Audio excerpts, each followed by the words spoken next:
గ్రామంలో ఇందాక సర్పంచ్ గారు ఉన్నారు, మొదటిసారి గెలిచామండి పేరు కోసం ప్రతిష్ట కోసమైనా ఏదో ఒకటి చేయాలి కాబట్టి మా సొంత డబ్బులు ఖర్చు పెట్టి శ్మశానాలు బాగు చేయించామంటాడు. అంతే తప్ప గ్రామానికి ఇది అవసరం అని ఈ రోడ్డు వేసుకోవాలి లేకపోతే ఇక్కడ తుప్పలు కొట్టాలి. ఇప్పుడు వచ్చేటప్పుడు చూసాం చాలా చోట్ల వరిచేలు నాట్లు అయినాయి, మునిగిపోయి ఉన్నాయి. 3-4 రోజుల్లో నీళ్లు తీయకపోతే ఆ వేసిన నాటంతా కుళ్ళిపోతుంది. మన డ్రైన్లన్నీ ఏమైపోయినాయి? డ్రైన్లు పూడికలు ఎవడు తీస్తున్నాడు? దమ్ము చేసి నాటేయటం అంటే మాటల ఎంత ఖర్చు? ఇవాళ నాటు కూలీలు ఎక్కడి నుంచి బెంగాల్ నుంచి తెచ్చుకుంటున్నాం. మళ్ళీ నాటేయటం సాధ్యపడద్దా? ఈ లోపల సీజన్ పోద్ది కదా, మళ్ళీ వెనకబడిపోతాయి కదా.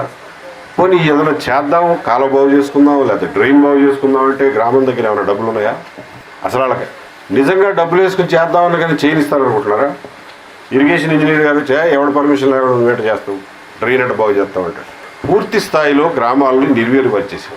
Over a period of time, ఒక రోజులో జరిగింది కాదు ఇది, 70 ఏళ్ళ నుంచి జరుగుతూనే వస్తాను.